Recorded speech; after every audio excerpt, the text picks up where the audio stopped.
ಶ್ರೀ ಗುರುಭ್ಯೋ ನಮಃ. ಶ್ರೀಮನ್ಮಹಾಗಣಾಧಿಪತಯೇ ನಮಃ. ಕನಕದಾಸರು ಮಹಾಭಾರತವನ್ನು ಕುರಿತಾಗಿ ತಮ್ಮ ಸಮಗ್ರ ಮಹಾಭಾರತದ ಕಥೆಯನ್ನು ತಮ್ಮ ಒಂದು ಪದ್ಯದೊಳಗೆ ಬಹಳಷ್ಟು ಸುಂದರವಾಗಿ ಬರೆದಿದ್ದಾರೆ. ಬೊಂಬೆಯಾಟವನಾಡಿಸಿದ ಮಹಾಭಾರತವ ಅಂಬುಜ ಭವಾದಿಯಾದವರ ರಕ್ಷಿಸಲು. ಈ ಬೊಂಬೆ ಆಟದ ರೂಪದೊಳಗೆ ಆ ಇಡೀ ಮಹಾಭಾರತ ಯುದ್ಧವನ್ನು ಆಟ ಆಡಿಸಿದವ ಯಾರು ಅಂತಂದ್ರೆ ಜಗದೊಡೆಯನಾಗಿರ್ತಕ್ಕಂಥ ಕೃಷ್ಣ ಪರಮಾತ್ಮ ಅಂಥೇಳಿ ಸಂತ ಕವಿಯಾಗಿರ್ತಕ್ಕಂಥ ಕನಕದಾಸರು ಬರೀತಾರೆ. ಕುರುಭೂಮಿ ಎಂಬ ಪುರವಿಧಿ ರಂಜಿಸಲು ಮರೆಯ ಮಾಯದ 5 ತೆರೆಯ ಹಾಕಿ ಧರಣೀಶರೆಂಬ ನರ ಪ್ರತಿಮೆಗಳ ನಳವಡಿಸಿ ನರನ ಹಯರಥದ ವಾಗೆಯ ಸೂತ್ರವಿಡಿದು. ಆ ಕುರುಭೂಮಿ ಅಂತಕ್ಕಂಥ ಒಂದು ರಣರಂಗ ಕ್ಷೇತ್ರದೊಳಗೆ ಎಲ್ಲರನ್ನು ತಂದು ಅಲ್ಲಿ ಕೂಡಿಸಿ ಏನು ಮಾಡಿದ ಅಂದ್ರೆ ಆ ಪರಮಾತ್ಮ ಆ ನರ ಪ್ರತಿಮೆಯ ರೂಪದೊಳಗಿರ್ತಕ್ಕಂಥವ್ರನ್ನೆಲ್ಲರನ್ನು ನಿಲ್ಲಿಸಿ ತಾನೇನಾದ ಅಂತಂದ್ರೆ ಆ ಅರ್ಜುನನ ರಥದ ಆ ಒಂದು ಸಾರಥಿಯಾಗಿ ಆ ಕುದುರೆಯ ವಾಘೆಯನ್ನು ಆ ಕುದುರೆಯ ಹಗ್ಗವನ್ನು ಹಿಡ್ಕೊಂಡು ರಣರಂಗದೊಳಗೆ ನಿಂತ. ಓದುವನು ನಾರದನು ವಾದ್ಯಕಾರನು ಶಂಭು ಬಾದರಾಯಣನೇ ಕತೆಗಾರನು ಮೇದಿನಿಯ ಹೊರಗೆಳೆವ ಮೃತ್ಯುವಿನ ಹಾಸ್ಯರಸ ಮೇದಿನಿ ಕರಗಳು ಕೈವಾರಿಸುತ್ತಲಿರಲು. ಇಂತಹ ಮಹಾಭಾರತವನ್ನು ಹೆಂಗೆ ಬರೆದ್ರು ಅಂತಂದ್ರೆ ಓದಾಕತ್ತವ ಯಾರು ಅಂತಂದ್ರೆ ನಾರದ ಮಹಾಮುನಿ. ಅದಕ್ಕೆ ತಕ್ಕಂಗ ವಾದ್ಯವನ್ನು ಬಾರಿಸುವಂಥವ ಯಾರು ಅಂತಂದ್ರೆ ಜಗದೊಡೆಯನಾಗಿರ್ತಕ್ಕಂಥ ಪರಮಾತ್ಮ. ಇನ್ನು ಈ ಕಥೆಯನ್ನು ಬರೆದವ್ರು ಯಾರು ಅಂತಂದ್ರೆ ಪ್ರಕಾಂಡ ಪಂಡಿತರಾಗಿರ್ತಕ್ಕಂಥ ವೇದಾಂಗಗಳನ್ನು ವಿಭಾಗ ಮಾಡಿರ್ತಕ್ಕಂಥ ವೇದವ್ಯಾಸರು ಈ ಕಥೆಯನ್ನು ಬರೆದ್ರು. ಆ ಮೇದಿನಿಗೆ ಹೊರಗೆಳೆವ ಮೃತ್ಯುವಿನ ಹಾಸ್ಯರಸ. ಆ ಒಂದು ಈ ಭೂಮಿಯ ಮ್ಯಾಲ ಮನುಷ್ಯರನ್ನು ಕೊಲ್ತಕ್ಕಂಥದ್ದು ಯಾವುದು, ಬದುಕಿಸ್ತಕ್ಕಂಥದ್ದು ಯಾವುದು ಧರ್ಮ ಯಾವುದು ಅಧರ್ಮ ಅಂತಕ್ಕಂಥದ್ದು ವೇದಗಳ ಒಂದು ಸಮಗ್ರ ಸಾರವನ್ನು ಆ ಒಂದು ಮಹಾಭಾರತದೊಳಗೆ ಅಡಕವಾಗಿ ಬರೆದಂಥವ್ರು ಯಾರು ಅಂತಂದ್ರೆ ವ್ಯಾಸ ಮಹರ್ಷಿಗಳು ಅಂತ. 18 ಅಕ್ಷೋಹಿಣಿ ಮೂರ್ಬಲವ 18 ದಿನ ಕದನ ನಾಟ್ಯದ ಕೇಳಿಕೆಯ ನಾಡಿಸಿ ಅದರೊಳೈವರನು ಉಳುಹಿ ಅವರ ಅವನಿ ಭಾರವನಿಳುಹಿ ಮುದದಿ ಬ್ರಹ್ಮನ ಕಪಾಲವ ಸಿದ್ಧಗೊಳಿಸಿ.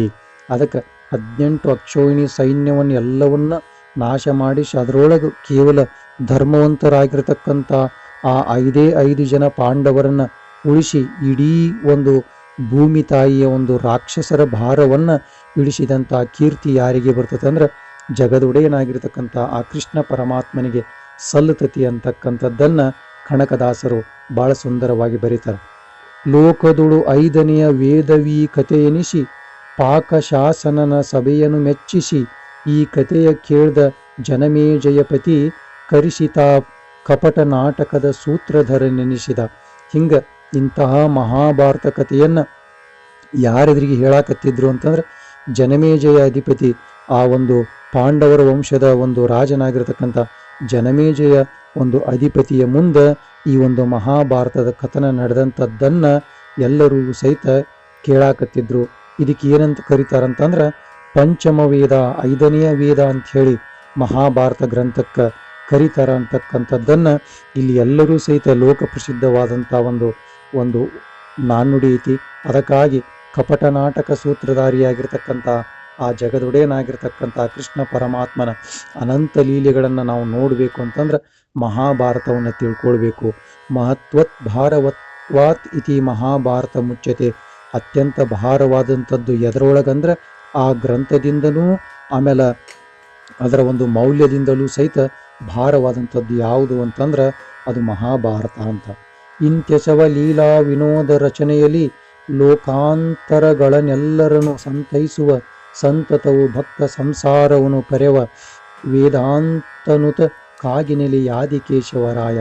ಇಂತಹ ಒಂದು ಅನೇಕ ಲೀಲಾ ವಿನೋದಗಳನ್ನು ರಚನೆ ಮಾಡಿರ್ತಕ್ಕಂಥ ಆ ಎಲ್ಲ ಕಾಂತೆಯರ ಅರಸನಾಗಿರ್ತಕ್ಕಂಥ ಎಲ್ಲರನ್ನ ಸಮಾಧಾನ ಪಡಿಸ್ತಕ್ಕಂಥ ಸತತವಾಗಿ ಭಕ್ತರ ಸಂಸಾರವನ್ನು ಉದ್ಧಾರ ಮಾಡ್ತಕ್ಕಂಥ ಜವಾಬ್ದಾರಿಯನ್ನು ಹೊತ್ತಿರತಕ್ಕಂಥ ಆ ಪರಮಾತ್ಮ ಏನು ಮಾಡ್ಯದಾನಂದ್ರೆ ಈ ಎಲ್ಲ ಮಹಾಭಾರತದ ಆಟಕ್ಕೆ ಸೂತ್ರಧಾರ ಆಗ್ಯಾನ ಅಂತಕ್ಕಂಥದ್ದನ್ನು ಕನಕದಾಸರು ಬರೀತಾರೆ. ಅದಕ್ಕೆ ಈ ಜೀವನ ಅನ್ನೋದು ಏನಪ್ಪ ಅಂದ್ರೆ ಬೊಂಬೆಯ ಆಟ ಇದ್ದಂಗೆ ಸೂತ್ರಧಾರ ನಮಗೆ ಕಾಣಿಸದಂಗೆ ಕುಂತಾನ, ಆದ್ರೆ ಸೂತ್ರ ಅವನ ಕೈಯೊಳಗೈತಿ.